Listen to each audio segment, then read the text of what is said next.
అలానే మిసిఎస్ రావు ఎమ్మెల్యే కోటాలో 5 ఎమ్మెల్సీలని ఎన్నుకోబోతోంది ఆంధ్రప్రదేశ్లో ఉండేటువంటి కూటమి ప్రభుత్వం. 11 మంది మాత్రం వైఎస్ఆర్ కాంగ్రెస్ పార్టీకి ఉన్నారు. కాబట్టి వాళ్ళకి ఎమ్మెల్సీని ఎంపిక చేసుకునే అంత బలం లేదు. దాంతో ఖాళీ అయినటువంటి 5 ఎమ్మెల్సీ స్థానాలు కూటమికి వచ్చేటువంటి అవకాశం ఉంది. దీంట్లో ఒకటి ఫైనల్ అయింది. అది నాగబాబు గారికి జనసేన పార్టీకి కేటాయించారు కూటమి తరఫు నుంచి. ఆల్రెడీ అనౌన్స్ కూడా చేసేసారు. ఆయన మినిస్టర్ కూడా కాబోతూ ఉన్నారు. ఆయన సినిమాటోగ్రఫీ మినిస్టర్ అయ్యేటువంటి అవకాశం కూడా ఉంది అని చెప్పేసి జనసేనలో జరుగుతున్నటువంటి ప్రచారం.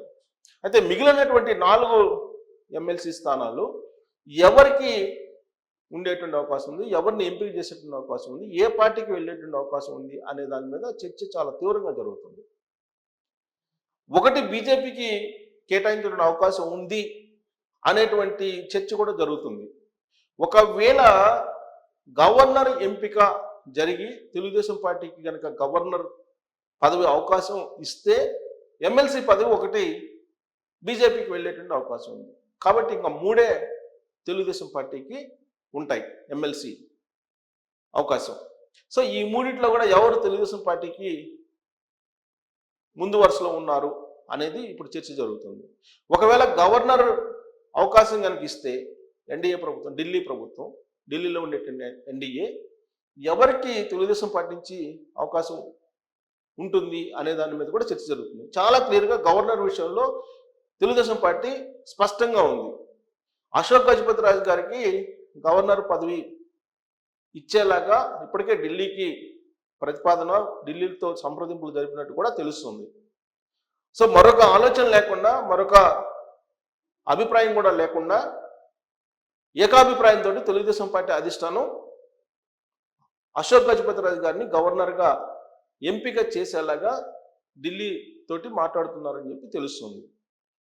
సో అలాంటప్పుడు బీజేపీకి ఒక ఎమ్మెల్సీ వెళ్ళేటువంటి అవకాశం ఉంది. మరి ఆ ఎమ్మెల్సీ పదవి ఎవరికి వచ్చేటువంటి అవకాశం ఉంది అనే దాని మీద చర్చ జరుగుతున్నటువంటి క్రమంలో ఆ 4 మాత్రం ఎట్టి పరిస్థితుల్లో ఎమ్మెల్సీ అవకాశం వచ్చే అవకాశం లేదు అనేది తెలుస్తోంది. ఎవరు ఆ 4 అని అంటే తెలుగుదేశం పార్టీ, జనసేన, బీజేపీ పొత్తుని వ్యతిరేకించినటువంటి వాళ్ళు, ఎన్నికలకు ముందు వైఎస్ఆర్ కాంగ్రెస్ పార్టీకి కోవట్లుగా వ్యవహరించినటువంటి వాళ్ళు. వాళ్ళల్లో ఒకళ్ళు గోదావరి జిల్లాలో సంబంధించినటువంటి లీడరు. ఆయనకి అప్పట్లోనే ఎమ్మెల్యే టికెట్ ఇవ్వడానికి కూడా తెలుగుదేశం పార్టీ అంగీకరించలేదు. సో ఇప్పుడు ఎమ్మెల్సీ పదవి ఇవ్వడానికి కూడా అంగీకరించకపోవచ్చు. కాబట్టి ఒకటి రూల్డ్ అవుట్. ఇక మరొక లీడరు రాయలసీమకు సంబంధించినటువంటి లీడరు. అతను మామూలు లీడరే, ఎక్కడ కూడా ప్రత్యక్ష ఎన్నికల్లో గెలవలేదు. అలాగే సంస్థాగతంగా కూడా కీలకమైనటువంటి పదవుల్లో ఎక్కడా లేడు. కానీ టీవీ ఛానల్స్లో, సోషల్ మీడియాలో తరచూ కనిపిస్తూ ఉంటారు. ఆ టీవీ ఛానల్లో కనిపించడమే ఎలిజిబిలిటీగా భావించి ఆయన ఎమ్మెల్సీ పదవిని ఆశిస్తూ ఉన్నారు. ఆల్రెడీ అమరావతి రాజధానిని వ్యతిరేకిస్తూ అమరావతి మహిళల్ని కించపరిచి చెప్పు దెబ్బలు కూడా తిన్నాడు అతను కూడా ఇప్పుడు ఎమ్మెల్సీ పదవిని ఆశిస్తూ ఉన్నారు. కానీ అతనికి వచ్చేటువంటి అవకాశం లేదు అని చెప్పి తెలుస్తూ ఉంది. ఇక మరొక ఎమ్మెల్సీ అంటే మరొక వ్యక్తి ఎమ్మెల్సీ ఆశిస్తున్నటువంటి బీజేపీలో ఉండేటువంటి వాళ్ళు తెలుగుదేశం పార్టీకి వ్యతిరేకంగా పనిచేస్తూ ఉన్నటువంటి గోదావరి జిల్లాలో సంబంధించినటువంటి మరొక లీడరు. ఆయన కూడా ఎమ్మెల్సీ పదవిని ఆశిస్తూ ఉన్నారు. కాకపోతే ఈ మధ్యకాలంలో తెలుగుదేశం పార్టీకి కొంచెం దగ్గరయ్యి తెలుగుదేశం పార్టీతో కలివిడిగా ఉండేటువంటి ప్రయత్నం చేస్తూ ఉన్నాడు ఆయన. సో ఆయనకు కూడా డౌటే. మరి ఇంక ఎవరికి నాలుగో వ్యక్తి ఎవరు, 4వ లీడర్ ఎవరు అని అంటే 4వ లీడరు ఆయన కూడా తెలుగుదేశం పార్టీకి వ్యతిరేకంగా పనిచేసినటువంటి రాయలసీమకు సంబంధించినటువంటి లీడరు. ఆయనకు కూడా అవకాశం లేదు అని చెప్పి తెలుస్తుంది. పైగా ఢిల్లీతోటి టచ్లో ఉన్నారు. ఢిల్లీతో టచ్లో ఉన్నటువంటి ఆ లీడరు ఆయనకి కూడా అవకాశం లేదు అని చెప్పి తెలుస్తూ ఉంది. సో కాబట్టి ఎవరైతే తెలుగుదేశం పార్టీలో ఉంటూ వైఎస్ఆర్ కాంగ్రెస్ పార్టీకి కోవట్లుగా పనిచేస్తూ ఉన్నారో వాళ్ళకైతే అవకాశం లేదు. మరి ఎవరికి ఎమ్మెల్సీ ఇచ్చేటువంటి అవకాశం ఉంది? బీజేపీకి ఒకవేళ ఇవ్వాల్సి వస్తే అని అంటే పురంధరేశ్వరి గారి మీద ఆధారపడి ఉంటుంది. మరి ఎవరిని ఎంపిక చేస్తారో ఏంటి అనేది అది వాళ్ళ పార్టీకి సంబంధించిన ఇష్యూ. ఒకవేళ బీజేపీకి కనుక ఇస్తే మరి తెలుగుదేశం పార్టీకి 3 ఎమ్మెల్సీ మిగిలి ఉంటాయి. అప్పుడు ఒకవేళ బీజేపీకి ఇస్తే, బీజేపీ ఇవ్వకపోతే 4 ఉంటాయి. ఆ 4 ఎమ్మెల్సీలకి ఎవరెవరు పోటీలో ఉన్నారు తెలుగుదేశం పార్టీ నుంచి అని అంటే చంద్రబాబు నాయుడు గారు చాలా క్లియర్గా చెప్పారు. ఎవరైతే త్యాగాలకి అప్పట్లో సిద్ధపడ్డారో ఎన్నికల సమయంలో వాళ్ళకి మొదటి ప్రాధాన్యత ఉంటుంది అని చెప్పారు. అయితే ఎప్పుడు కూడా చంద్రబాబు నాయుడు గారు సామాజిక ఈక్వేషన్లు చూస్తుంటారు, ప్రాంతీయ ఈక్వేషన్లు చూస్తుంటారు. ప్రతి ఎంపికలో కూడా ఆయన అదే చూస్తూ ఉంటారు. మరి ఆ కోణం నుంచి ఆలోచిస్తే ఎవరెవరికి అవకాశం ఉండే ఛాన్సెస్ ఉన్నాయి అని అంటే, ఒకటి బీసీలకి, ఖచ్చితంగా బీసీలకు ఒకరికి అవకాశం ఇస్తారు చంద్రబాబు నాయుడు గారు. ఎందుకంటే తెలుగుదేశం పార్టీ బీసీల పార్టీ, బీసీలు వెన్నుముకగా ఉంటారు ఆ పార్టీకి అనేది అందరికీ తెలిసినటువంటి విషయమే. తెలుగుదేశం పార్టీ అధినేత అయితే బీసీలకి మొదటి ప్రాధాన్యత ఇస్తూ ఉంటారు. ఇక 2 ఎస్సీలు, ఈ ఎస్సీలకు కూడా ఒక అవకాశం ఇచ్చేటువంటి ఛాన్సెస్ కనిపిస్తున్నాయి. ఇక ఓసీలు మూడోది. మరి ఓసీలకి, బీసీలకి, ఎస్సీలకి సమ ప్రాధాన్యత ఇస్తూ ప్రాంతాలని దృష్టిలో పెట్టుకొని త్యాగాలను కూడా గుర్తు చేసుకొని ఇవ్వాల్సి ఉంది.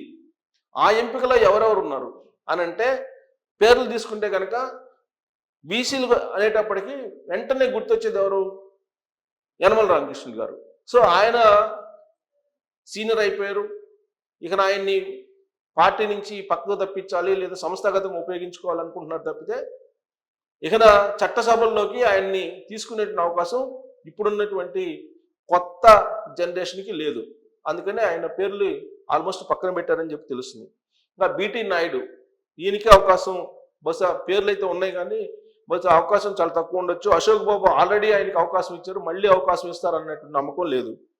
ఇక Duvvarapu Ramarao, Janga Krishnamurthy already TTD board మెంబర్గా ఉన్నారు కాబట్టి ఆయనకు కూడా ఛాన్స్ లేదు. ఇక మోపిదేవి వెంకటరమణ రాజ్యసభ సభ్యుడిగా ఉంటూ ఆయన రాజీనామా చేశారు. బహుశా ఆయనకు అవకాశం ఉంటుంది. బహుశా ఆయన పార్టీలోకి వచ్చేటప్పుడు కూడా ఒక హామీ ఇచ్చినట్టు తెలుస్తుంది. అందుకే మోపిదేవి వెంకటరమణకి అవకాశం ఉంటుంది. కేఎస్ జవహర్ మాజీ మంత్రి, ఈయన ఎస్సీ. బీదా రామచంద్ర బీసీ. మరి ఇవన్నీ ఉన్నాయి పరిశీలనలో. కొమ్మాల పాటి శ్రీధర్, పరసరత్నం, పీతల సుజాత, పివిఎస్ఎన్ శర్మ, గవిరెడ్డి రామానాయుడు, మహమ్మద్ నజీర్, నాగబాబు, ఏఎస్ రామకృష్ణ, వీళ్ళందరూ ఉన్నారనమాట. సో వీళ్ళల్లో మోపిదేవి వెంకటరమణకి ఛాన్స్ ఉంటుంది. బహుశా ఉంటే బీదా రవిచంద్రకి ఉండే ఛాన్సెస్ ఉన్నాయి. ఇక రెడ్డి సుబ్రహ్మణ్యం, లింగారెడ్డి, కేఈ ప్రభాకరు ఎమ్మెల్సీ ఆసో ఒక లిస్టులో ఉన్నారు కానీ వీళ్ళు పెద్ద పరిగణలోకి తీసుకోకపోవచ్చు. సో కాబట్టి చంద్రబాబు నాయుడు గారు వీళ్ళ ఆస్పిరెంట్స్ ఉన్నారు.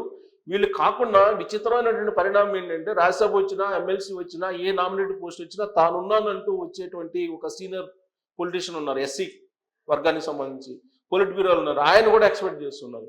మరి చంద్రబాబు నాయుడు గారి యొక్క ఈక్వేషన్ ఎలా ఉంటుందో కానీ ఆస్పిరెంట్స్ అయితే ఎక్కువగా ఉన్నారు. బట్ బీజేపీ నుంచి ఇవ్వాల్సి వస్తే ఆ 4 మాత్రం ఇచ్చేటువంటి పరిస్థితి అయితే ఉండకపోవచ్చు. సో నాగబాబు గారు అయితే ఫైనల్ అయ్యారు. మిగతా 4 ఎవరనేది మీరు కామెంట్ రూపంలో తెలియజేయచ్చు. Thank you.